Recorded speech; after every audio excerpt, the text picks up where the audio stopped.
So glad you're here. God is my source, and wholeness is my nature. I live joyfully and easily, and I know that all is well. God, yes, all is well. I know that all is well. All is well. I know that all is well. 2, 3, 4.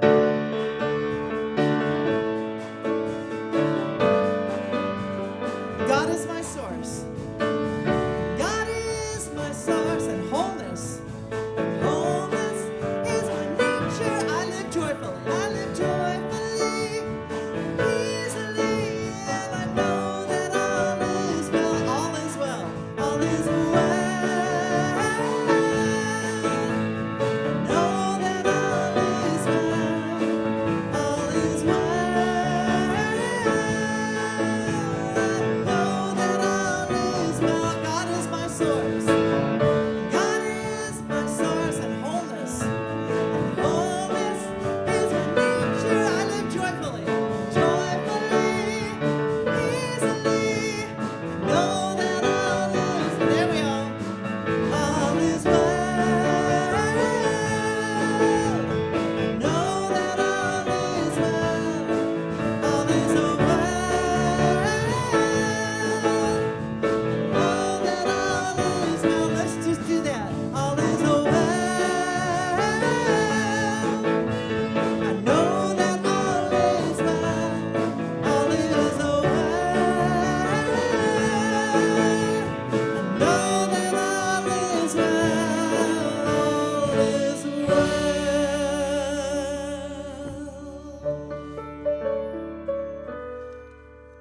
I am spirit. I am holy. I am sacred. I am love.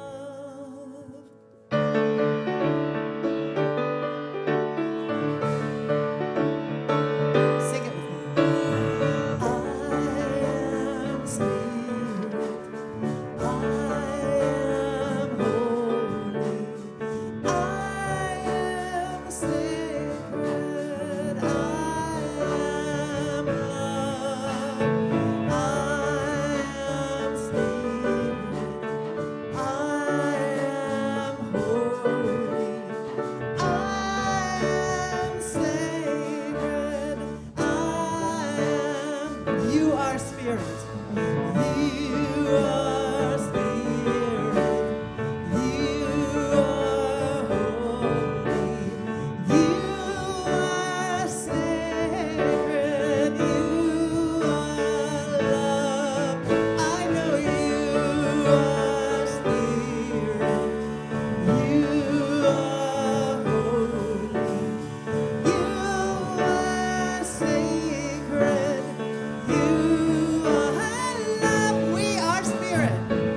We are spirit. Yes, we are holy. We are sacred. We are love. We are spirit. We are holy. We are sacred. We are love. We are love. Yeah. We are love. We are love. We are love. Oh, good morning, good morning. I'm going to stand now. And I do that so that our sound crew knows that there we go, that we've turned on this mic. So I want to welcome, and I want to read a quote to you. This is from Charles Fillmore, and he defined faith this way. Faith is the perceiving power of the mind linked with the power to shape substance. Spiritual assurance, the power to do the seemingly impossible. It is a magnetic power that draws unto us our heart's desire from the invisible spiritual substance. Faith is a deep inner knowing. That which is sought is already ours for the taking, for the receiving, for the experiencing. So you have stepped into the North Hollywood Church of Religious Science.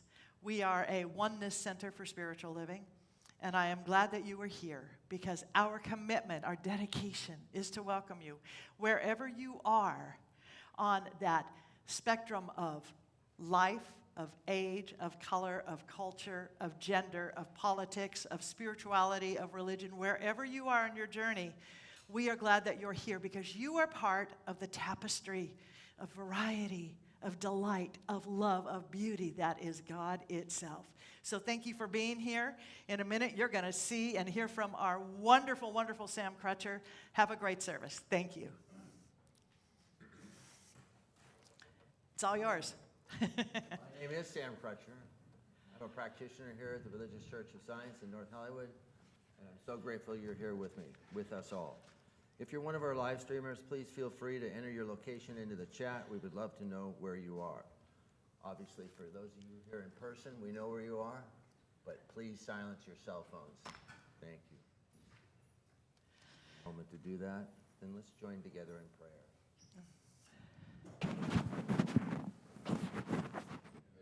Notice my mic is not in the proper place. Check. Okay. So let us join together in prayer. In this moment, in this peace, this sanctuary of love, I name, claim, and accept that God is everything, everywhere, all at once. God is the one power, the light, the divine presence, the one mind, and we are that one mind. I know that each of us as children of the Most High, as personifications and individualizations of this presence, are children of God, that we inhibit and inhabit the spirit that is within us. We bring light to all that we do. We are God's children.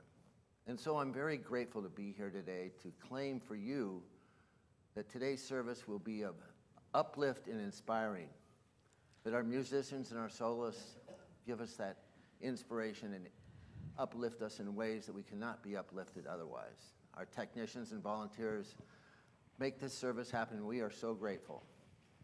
And our beloved Dr. Reverend Sidney gives the word through clarity and peace and ease. So the message uplifts and again inspires us. We go forth from here with that message, knowing that our closeness to the Spirit, the light within us, is truly magnificent.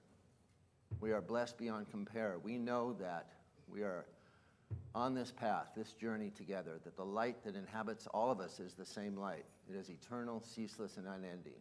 And for this, I am grateful. I know that this service is already blessed. I know that we are all blessed, individually and together. And we hold hands metaphorically and figuratively together to walk this path, knowing that God is within us, around us, through us, and as us. And so for all this and so much more, I'm so very grateful. And for this, I say, thank you, God. I release this into the law of mind, knowing that it is so, saying it is, and together we can say, amen.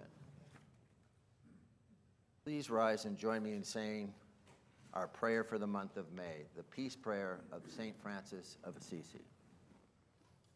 Lord, make me an instrument of your peace. Where there is hatred, let me sow love. Where there is injury, pardon. Where there is doubt, faith. Where there is despair, hope. Where there is darkness, light. Where there is sadness, joy.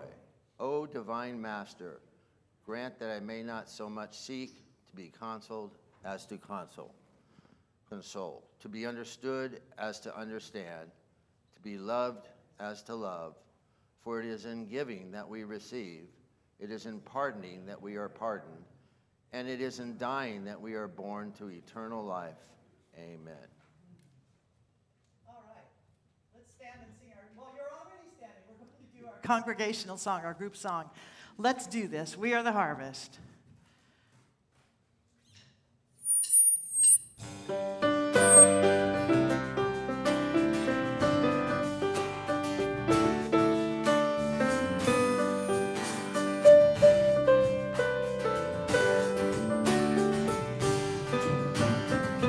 We are the ones we've been waiting for. We are the love that we seek. We are the seeds we are sowing. We are the harvest we reap. Oh, I am that I am. Oh, I am that I am. We are the ones we've been waiting for. We are the love that we seek. We are the seeds we are sowing. We are the harvest we reap. Oh, I am that I am. Oh, I am that I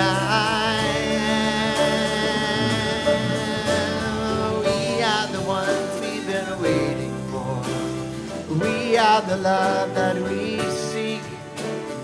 We are the seeds we are sowing. We are the harvest we reap. We are the harvest we reap. We are the harvest we reap.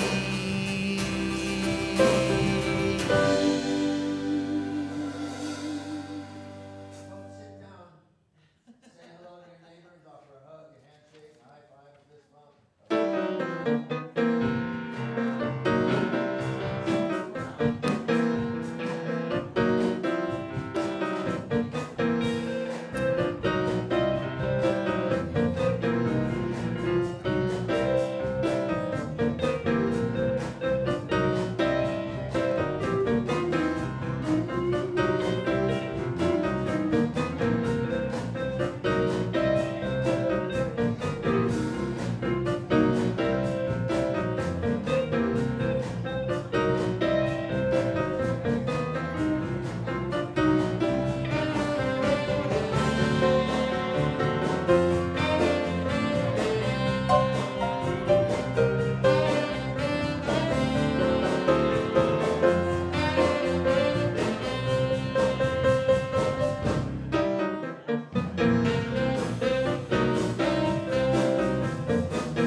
As you settle in,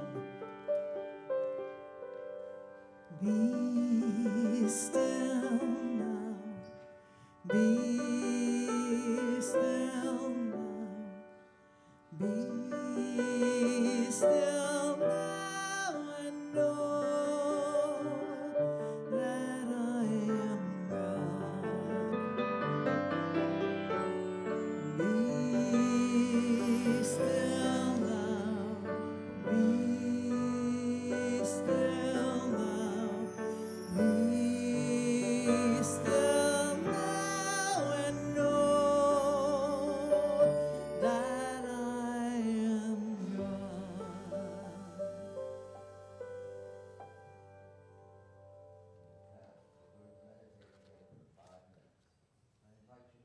Eyes and silently repeat the mantra, God's the love that I am. If your mind wanders, just bring it back to silently repeating, God's the love that I am. And I will bring us out of meditation in 5 minutes.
I am here for God, here for God, here for God, oh, here for God, here for God, and God is here with me. I am here for God, here for God, here for God, oh, here for God, here for God, and God is here with me. Today I enter. Let me know what I can do to be a place of rest and light for you, and deep compassion for myself and those who need your loving kindness. Like a jasmine summer breeze, I am here for God, here for God. Here for God, oh, here for God, here for God, and God is here for me.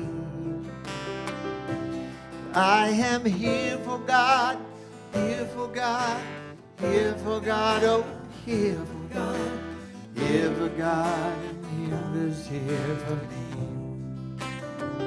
How can I serve Thee? Let me know what I can do to be a place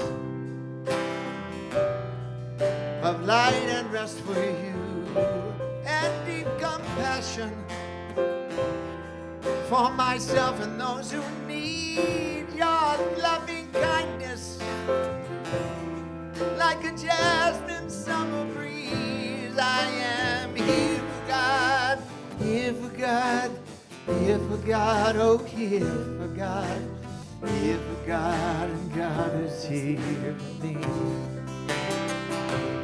I am here for God, here for God, here for God, oh, here for God, here for God, and God is here for me. I love my God. I love yours too. It's all the same. A simple truth.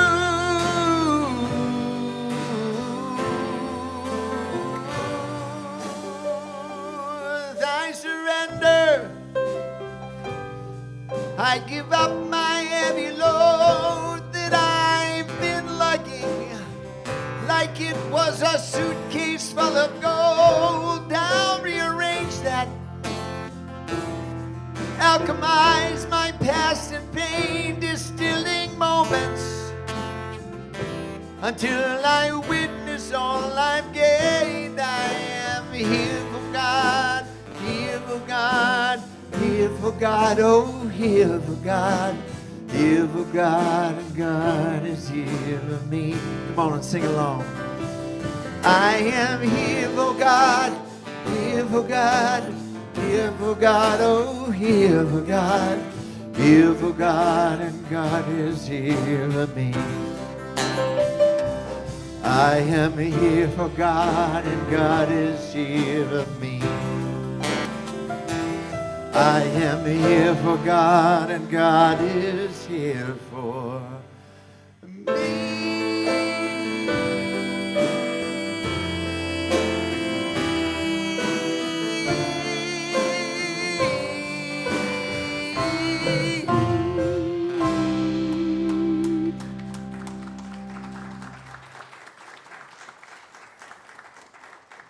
Do you all know you're here for God? Are you sure? There was a little bit of tentativeness on your response. Are you here for God? Yes. All right. I want to welcome you. Okay, let's change that slide to the one that is. So first of all, I want to pay tribute to those of you who are fans of George Lucas, Steven Spielberg, and Star Wars movies by wishing you a happy Star Wars Day, and may the 4th be with you. May the Force be with you. Does that make sense to anybody? Yes. Okay. It is Star Wars Day. So I embrace my geekdom. I encourage you to do the same. But if you don't know, May 4th is considered Star Wars Day. It's so corny, but isn't it fun? Because this phrase, may the Force be with you, which sounds like the 4th be with you, is the iconic phrase from the Star Wars movie. And so it's interesting because years ago I remember being in my practitioner class, and we were all excited when we got to class that night because over the weekend, 60 Minutes had done a really in-depth interview with George Lucas. And every time the camera zoomed in, you could see very clearly on the shelf behind him the Science of Mind textbook, which was not a surprise to any of us. In fact, it was quite the confirmation. It was all about this force, this power, this presence. And so he had, obviously, he knew this, and he was embracing it too. Now, it's interesting about him because George Lucas was born in Modesto, California, the son of a stationery store owner. That was, for those of you who are younger, that's when people used paper to write and, send letters. Oh, you don't know what letter? Okay, I'm just going to have to start over completely. He was raised on a walnut ranch, and attended Modesto Junior College before he enrolled at the University of Southern California to study film. So he has spoken about trying to gain a foothold in the film industry, and he said my first 6 years in the business were hopeless. They were hopeless. At a lot of times, I would say, why am I doing this? Anybody ever had that experience where you are just really, really working towards something and you say, oh my God, why am I doing this? Why am I doing this? Yet his story is one of keeping his eyes on his vision. And he always kept moving into the next iteration of what that yes might be for him, what his dreams are going to reveal. And he always kept his intention clear. And despite a lot of setbacks, George Lucas was led by the power, and get this, the aliveness of his dreams. The aliveness of his dreams. Keeping our dreams alive is not something that the world outside of us is generally known for.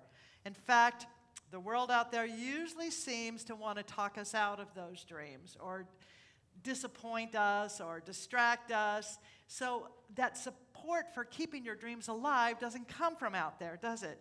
We need to be the person who completely dedicates themselves to keeping our dreams alive or staying in integrity with our divine purpose.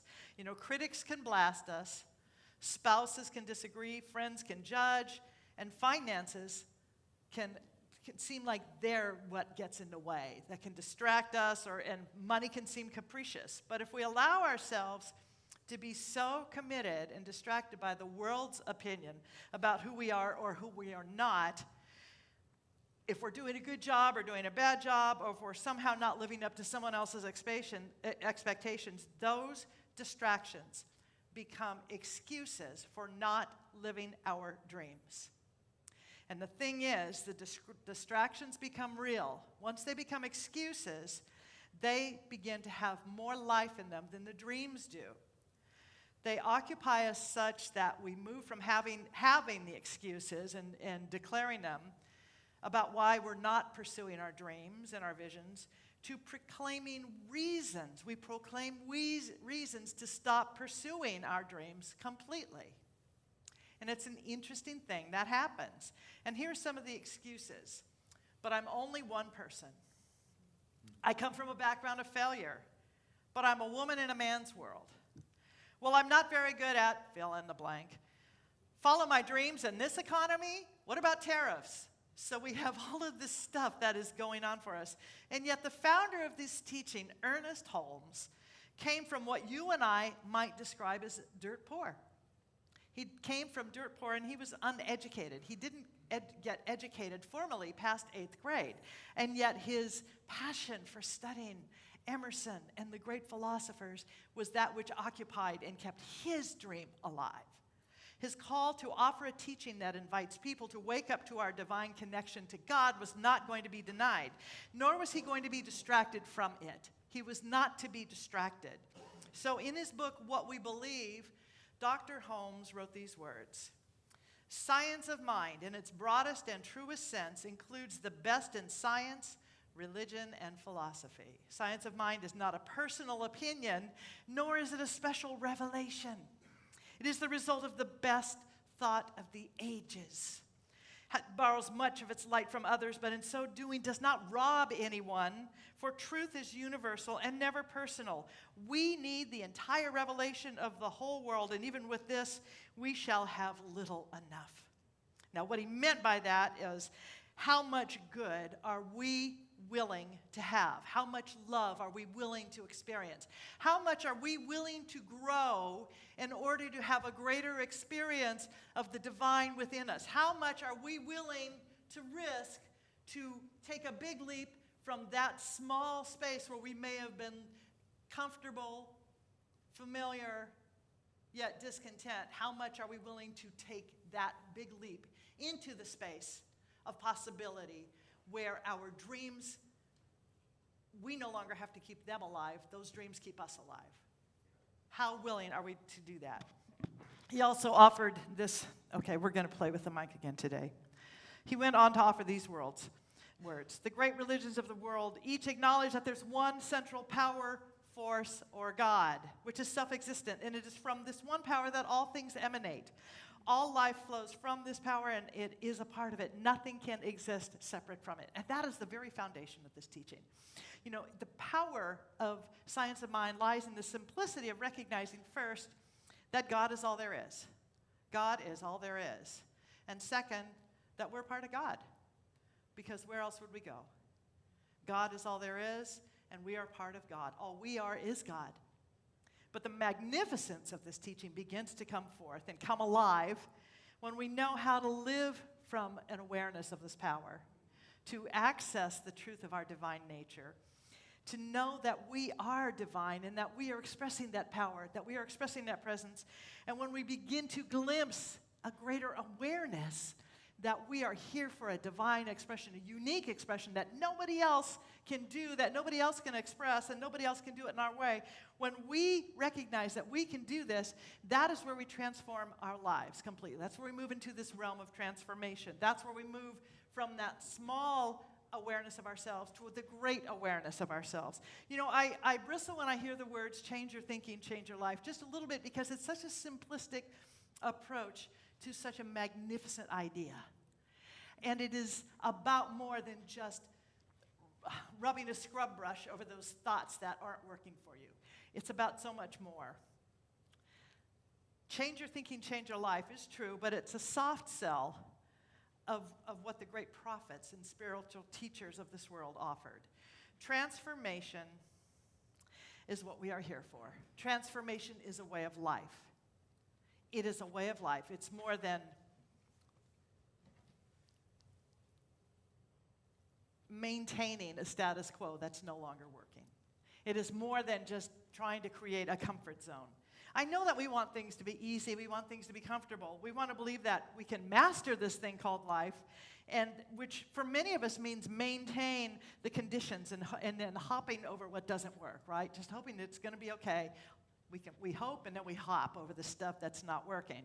But the problem with that mindset is that when we seek to maintain a status quo of what we think is working and is okay, we block the good that wants to express in us in ways that have never happened before. In the corporate world, smart leaders invest in a thing called change management. And that makes a lot of sense, except that you and I are not corporate structures. So it's not about just managing change or trying to corral change or adjust to it. It's because we are beings of dynamic and vital energy. We are surrounded and filled with this force that wants to grow by means of us, dance by means of us, celebrate by means of us, sing by means of us, create by means of us. The thing is, we have all of this, so it's not going to be maintained. It's not something that can be supervised or maintained. So the big leap that we need to take to get beyond this idea of change management, the big leap that I practice is to look at where I am trying to manage and control that still small voice within. Where am I trying to corral it into something that I can handle, that I can manage, that I can be okay with and be comfortable with? And you know, the thing is, God calls. God calls. God doesn't call the qualified. God qualifies the called, right? There's a big difference. So when we think that we have to wait to become these great, big, powerful beings who are swimming in the big pool in order to do our dream, in order to listen to that vision, to that voice, and to move forward in that, we're totally missing the boat, because it's not about the big pool. It's about that which we are called to grow into and as, in that qualification, to recognize who we are. So it becomes this thing of going beyond this whole idea of managing the change, of handling the change, of going beyond self-help, right, or self-change, or any of that, that we go beyond the comfort, get way beyond the comfort zones, and so that we can move into a place of being available, a place of being receptive. Ernest Holmes called it, when we are listening, when we are fully, fully connected, then we are catching the fire from heaven. We don't catch the fire from heaven when we are invested in the status quo. So that fire from heaven isn't that little burner that keeps your soup from boiling over.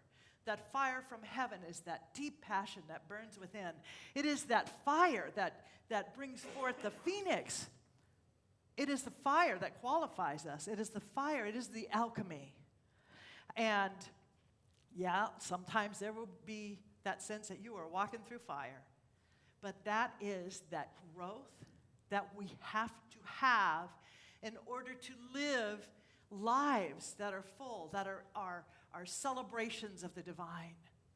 Celebrations of the divine, not just, oh, I'm divine, but I'm divine. It is that big God. So the fire is that alchemy that transforms us into that which we already are, our true divinity, our true divine expression.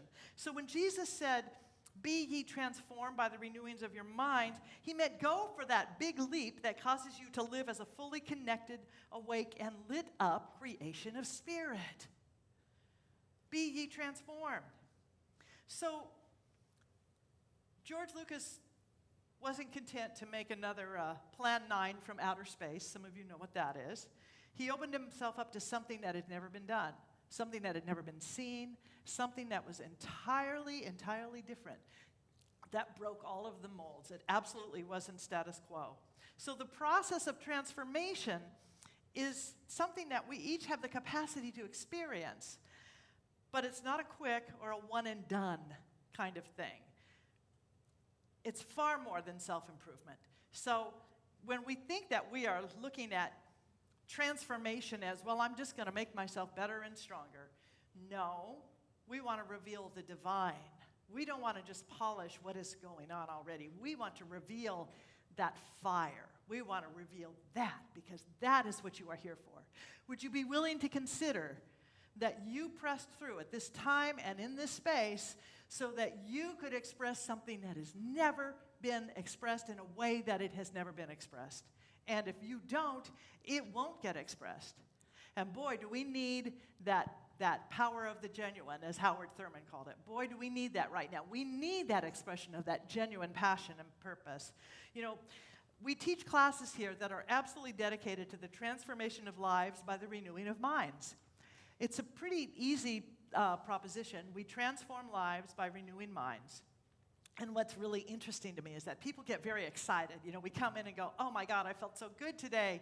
I heard this really positive, uplifting message, and I'm excited because I'm going to do this. I'm going to do this. You know, so we get turned on about how good life can be.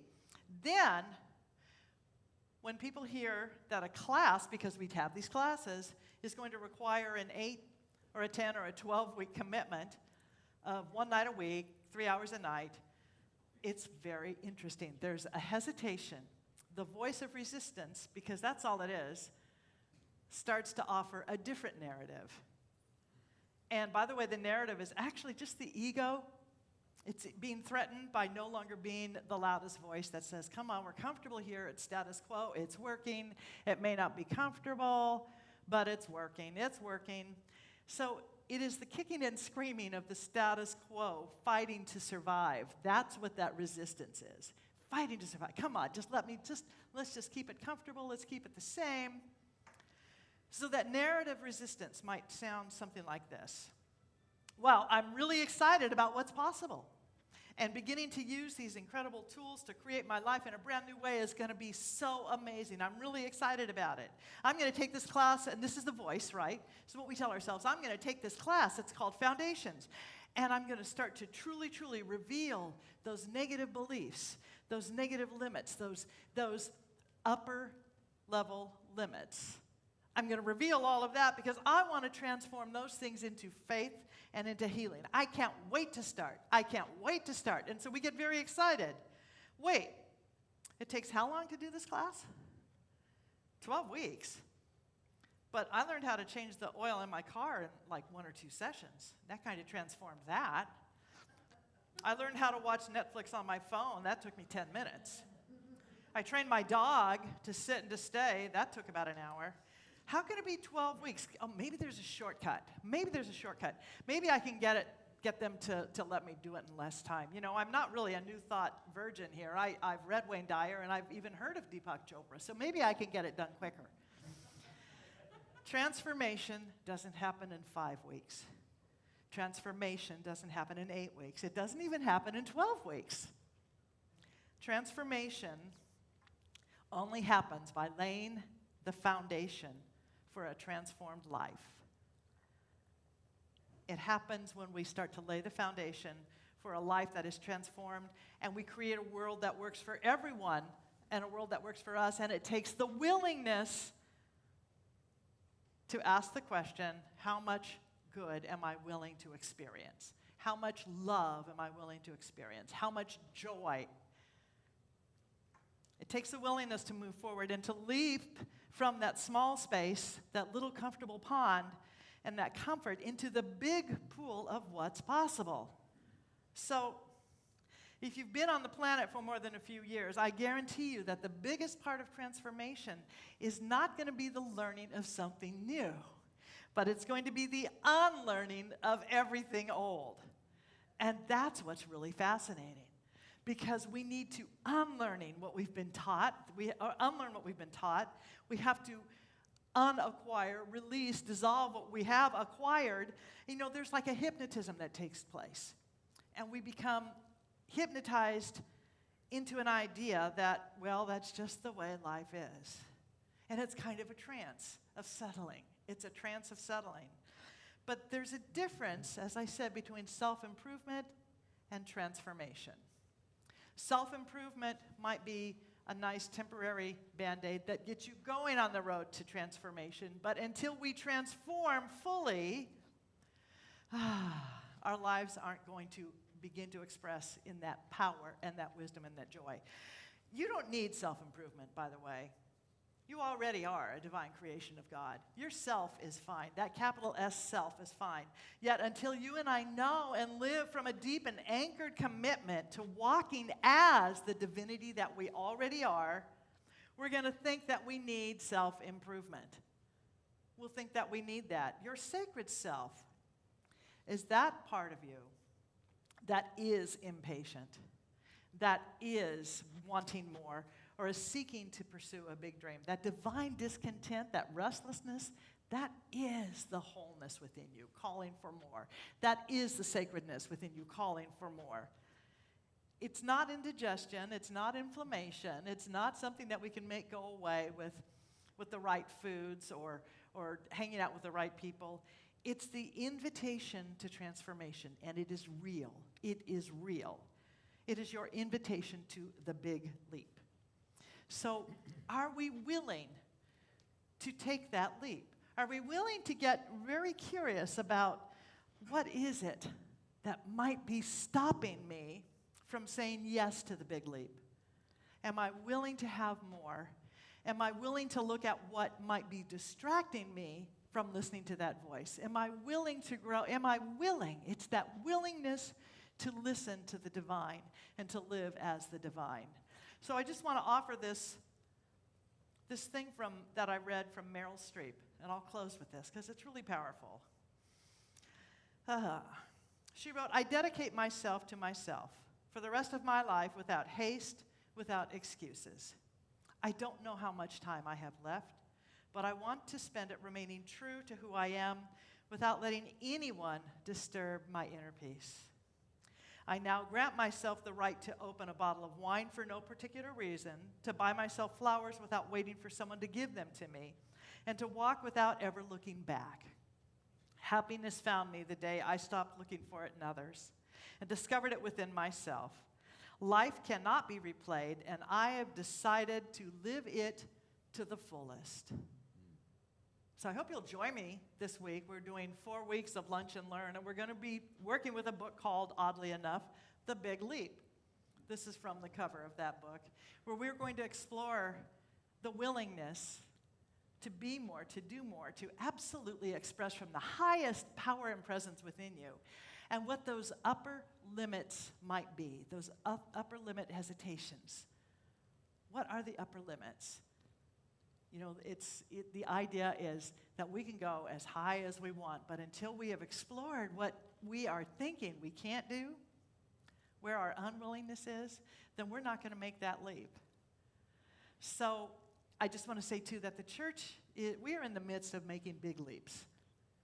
We are because we are realizing a vision. We work together every week to pray, to vision, and to discern what the area of greatest possibility might be in which we can walk in order to serve and support everybody who comes through those doors. And I know that you've noticed a lot of changes. And it's fascinating that as we move into this area of change, there are a lot of narratives and a lot of stories that we tell ourselves. And one of the narratives I hear, one of the stories is, well, you know, Dr. Sydney just wants to be the star of the show, so now she's going to play piano all the time, then she's going to sing, she's going to blah, blah, blah, blah, blah. You know what? That's not true. That's not the truth. So if that's a story that you've been telling yourself, I want to give you the real story, which is as we are seeking to unfold this vision and to really come from a place of deep integrity, energy, power, passionate music, that which lifts and shifts, we're not going to just like say, okay, this person, that idea, this person, that. We are praying and praying and praying. So in the meantime, when you see me over here, I'm saving the church a whole bunch of money. I'm saving a lot of money over here. That's important because we want to invest in this music. We want to invest in our kids. So in those areas where we can begin to be very, very aware and mindful and curious, I like to step in and say, okay, as we unfold what's possible here, in the meantime, I'm going to save us some money. And we're going to keep praying. Thank you very much. Because you know what? I've done this already. I don't need to do it again. I did that already. I want to be here to speak, to teach, and to love. That is my job. That is my job. Let's pray. So we turn within. Thank you. So we turn within now with the knowing that right where we are, God is. That we are fully immersed in the recognition that there is only the one infinite power and presence. That is love. That is joy. That is truth. That is that which has created and sustained this entire universe.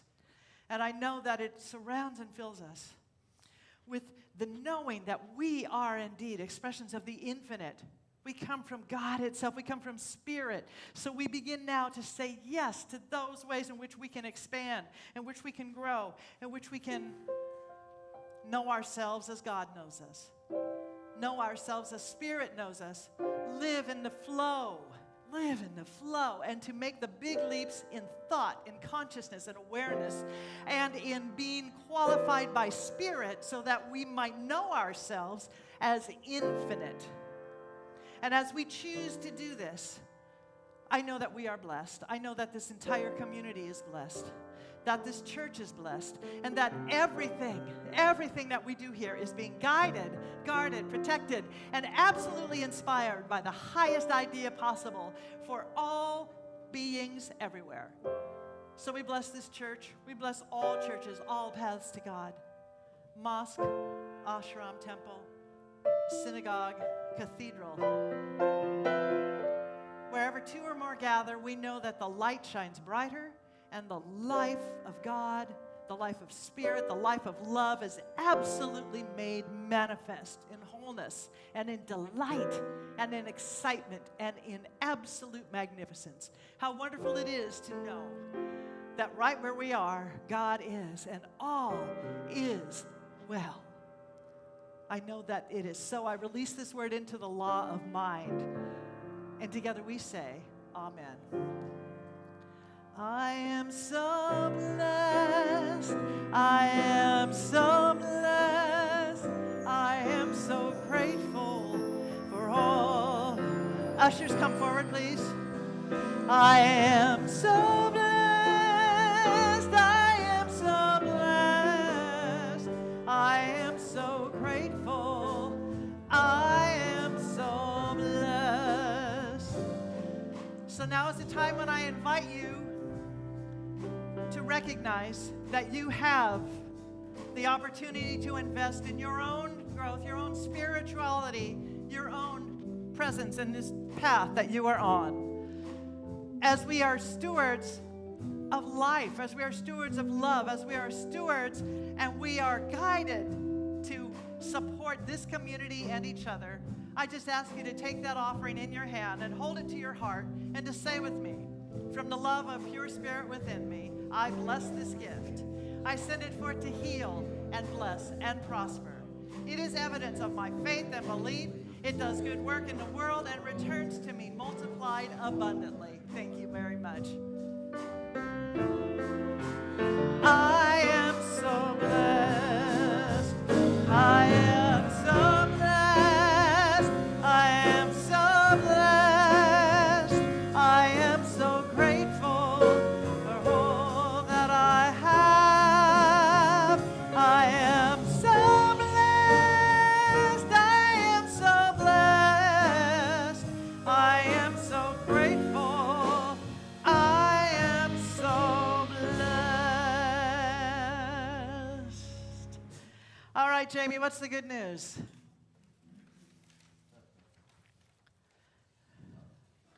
Spirit's in the house. Yay.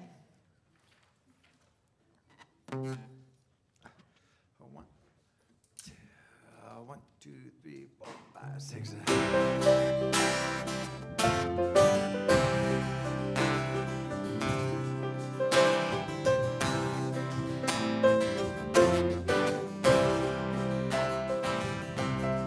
What if it's true? You have everything you need. What if it's true? You could live your wildest dreams. Will you run and hide or go along for the ride? Trust the current and tide in the ocean of possibilities. What if you knew? What if you knew? What if you knew that the brilliance you're mining in you? What if you knew? What if you knew that the infinite's thriving in you?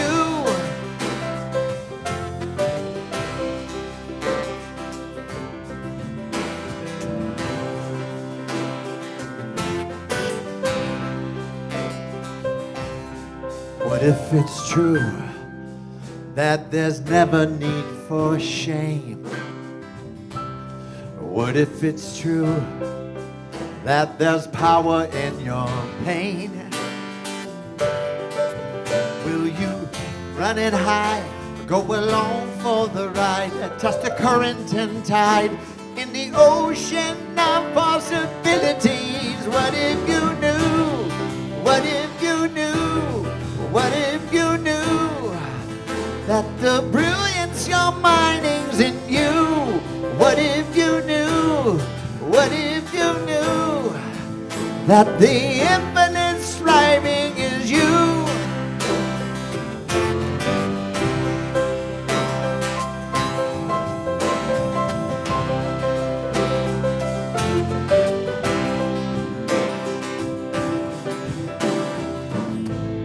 Shadow and light, yin and the yang are all part of you. The past is the past, we all make mistakes, it isn't your truth. What if you knew, what if you knew, what if you knew that the brilliance you're mining's in you? What if you knew, what if you knew that the infinite striving is you? What if you knew, what if you knew that your soul's so much larger than you? What if you knew, what if you knew your design is divine, yes it's true. What if you knew, what if you knew, oh, what if you knew, what if you knew, what if you knew?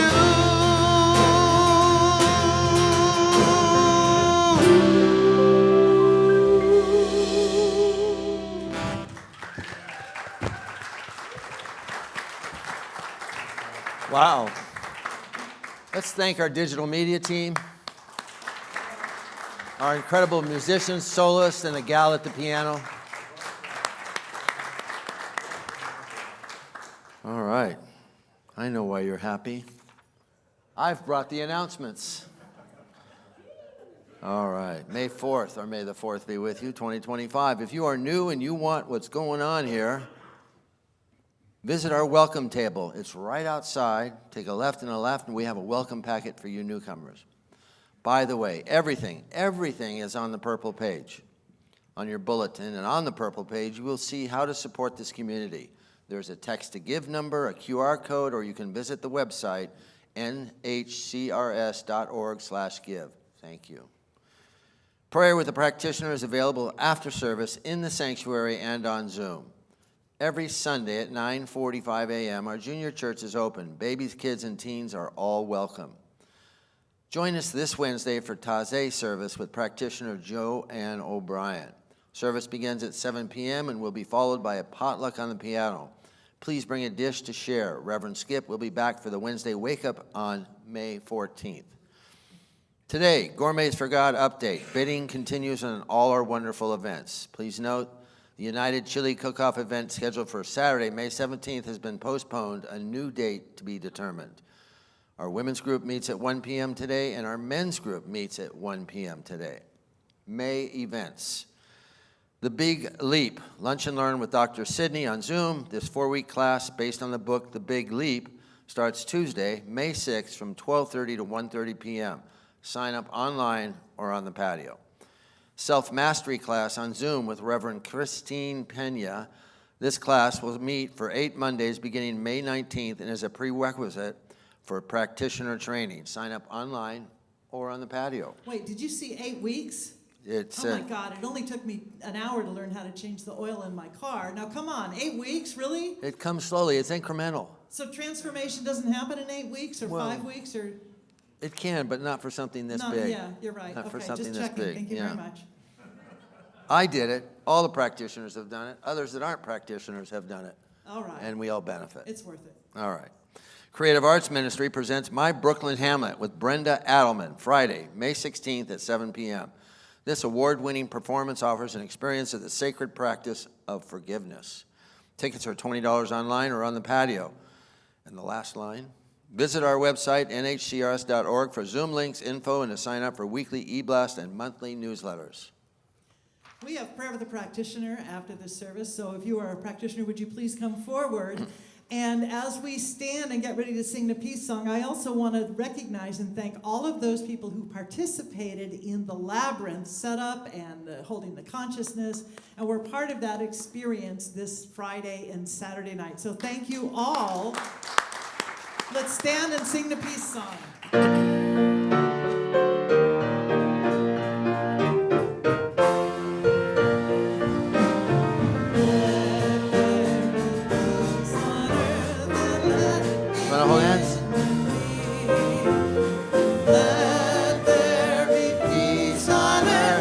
the peace that was meant to be with God as our Father.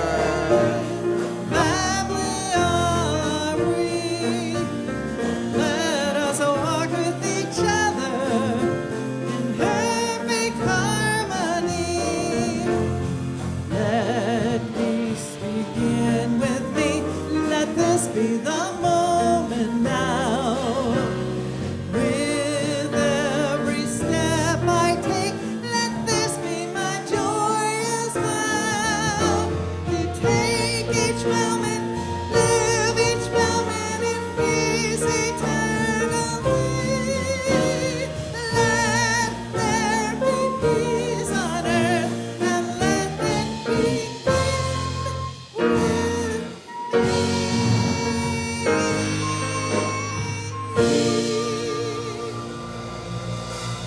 All right, would you repeat after me? I am at home in the heart of God. My life is anchored in truth.